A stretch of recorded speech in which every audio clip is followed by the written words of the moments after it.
Imagine this. There is a man who makes millions laugh, who fills theaters with joy through his films. Yet behind those eyes, a storm was raging. The funniest man in the world was also carrying the deepest pain, Robin Williams.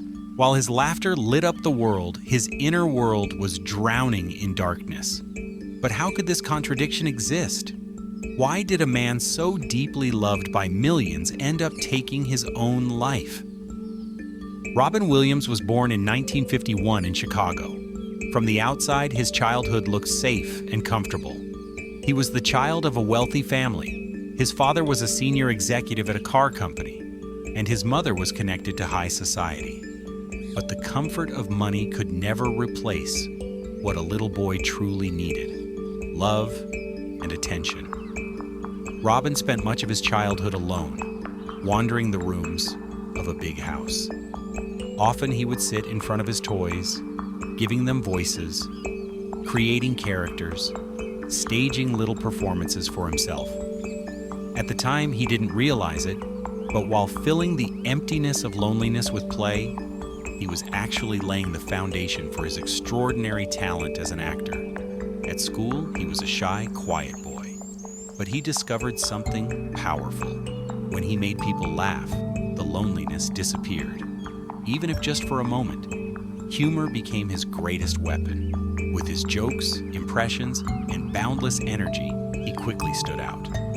But this desire to make people laugh was actually the reflection of a deeper need: the need to be loved, accepted, and understood. In his youth, he began studying acting. At Juilliard School in San Francisco, he trained under some of the greatest theater teachers of the time. There, he met another young actor, Christopher Reeve. Yes, the same Christopher Reeve who would later become famous as Superman. That friendship became one of the closest bonds of Robin's life, one that lasted decades. But it also made his inner sensitivity even clearer to those around him. When he stepped onto the stand-up stage, he mesmerized the audience.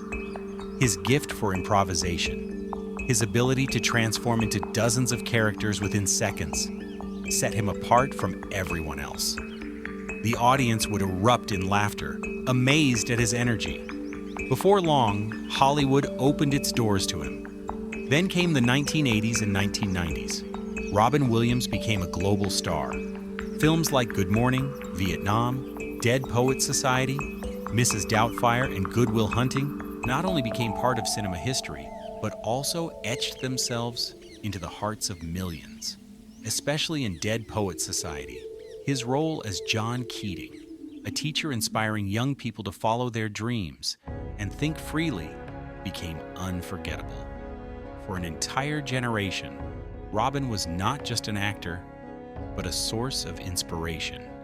But here lies the irony.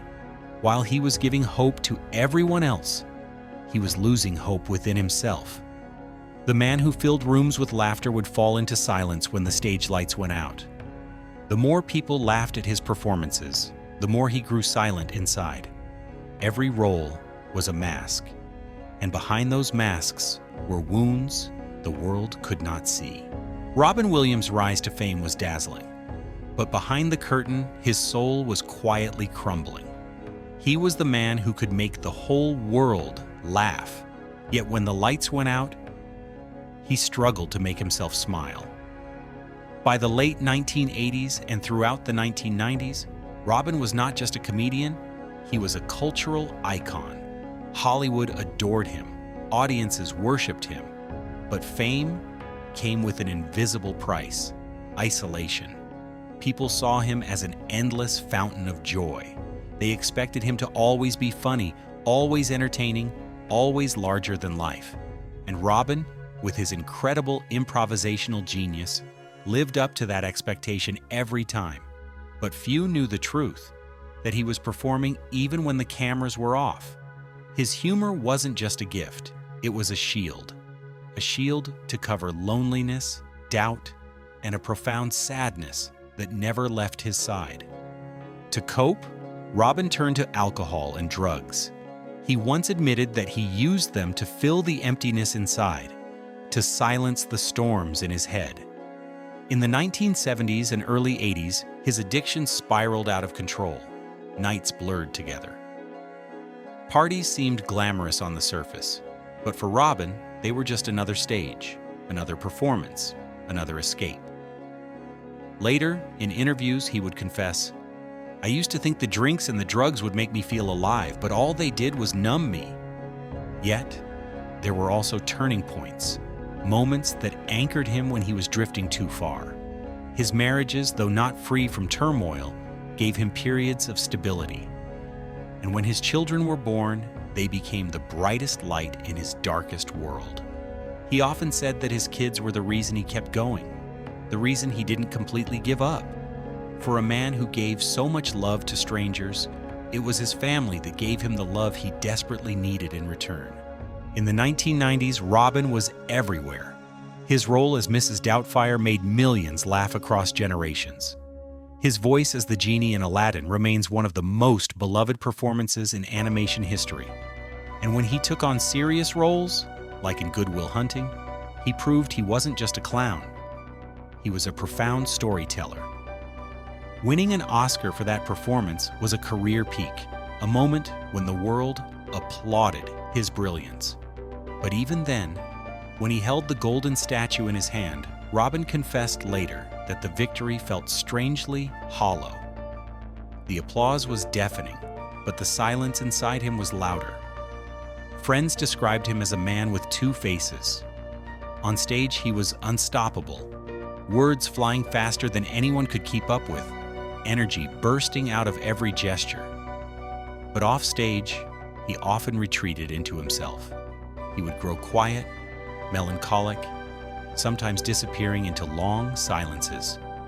One friend famously said, "Robin could make everyone forget their pain, but no one could make him forget his own." That paradox defined his existence. The expectations only grew heavier with time.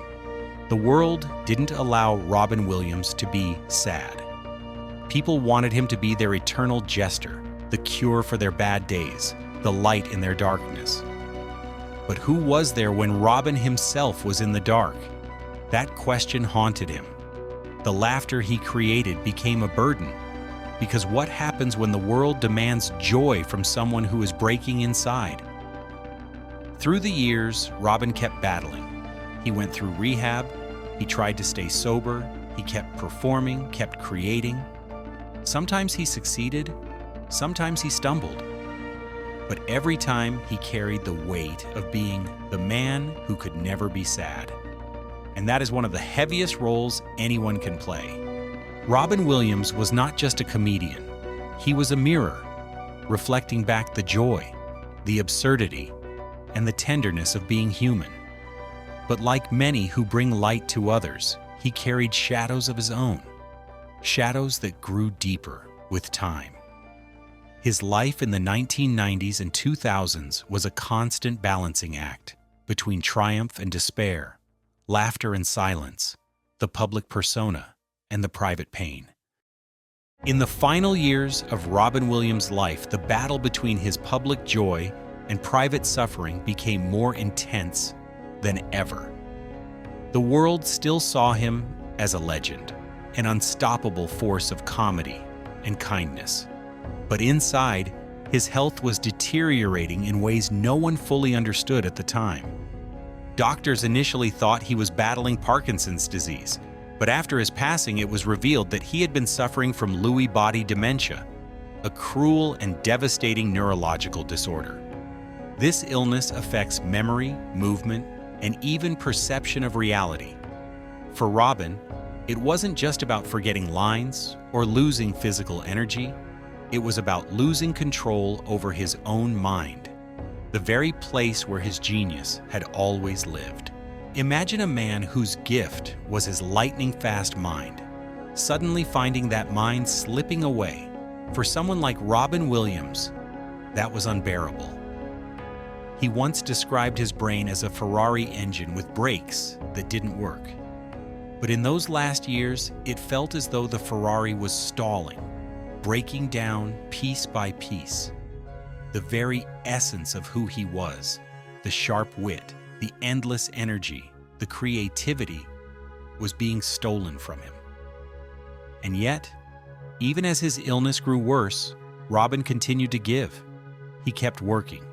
He kept trying to make people laugh. He kept showing up, because that's who he was. He lived not for himself, but for others.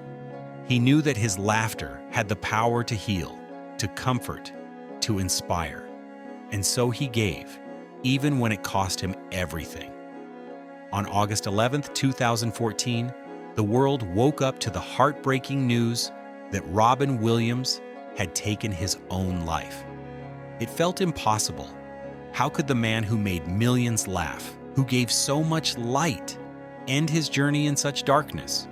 For many, it was a shocking reminder that the brightest smiles can sometimes hide the deepest pain.